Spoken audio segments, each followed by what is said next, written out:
রঙিন আলো, আতশবাজি আর আনন্দ উল্লাসে বিশ্বব্যাপী বরণ করে নিয়েছে ইংরেজি নতুন বছর। এশিয়া থেকে ইউরোপ, আফ্রিকা থেকে আমেরিকা সবখানেই ছিল উৎসবের আমেজ।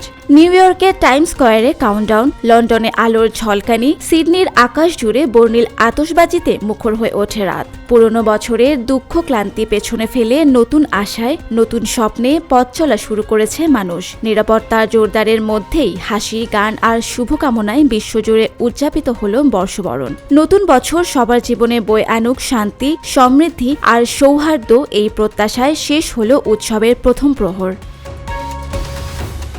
পবিত্র কোরআন শরীফ ছুঁয়ে মেয়র পদে দায়িত্ব গ্রহণ করেছেন জোহরান মামদানি। এক আনুষ্ঠানিক আয়োজনে শপথ গ্রহণের মধ্য দিয়ে তিনি শুরু করলেন তার নতুন প্রশাসনিক যাত্রা।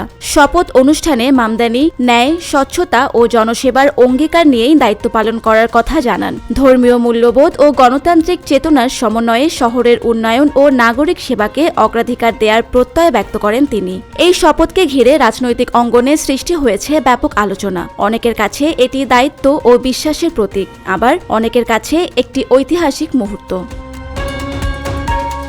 ইংরেজি নতুন বছরের ভাষণে ইউক্রেন যুদ্ধ নিয়ে কড়া বার্তা দিয়েছেন রাশিয়ার প্রেসিডেন্ট ভ্লাদিমির পুতিন। তিনি দাবি করেন চলমান সংঘাতে রাশিয়া তার লক্ষ্য অর্জনে সফল হবে। পুতিন বলেন দেশের নিরাপত্তা ও সার্বভৌমত্ব রক্ষায় রুশ বাহিনী ঐক্যবদ্ধভাবে লড়াই চালিয়ে যাচ্ছে। নববর্ষের ভাষণে তিনি সেনা সদস্যদের সাহস ও ত্যাগের প্রশংসা করে জনগণকে ধৈর্য ও সংহতি বজায় রাখার আহ্বান জানান। আন্তর্জাতিক চাপের মধ্যেও যুদ্ধ জয়ের বিষয়ে আত্মবিশ্বাসী থাকার বার্তা দেন রুশ প্রেসিডেন্ট। এই বক্তব্য ঘিরে বিশ্ব রাজনীতিতে নতুন করে আলোচনা শুরু হয়েছে।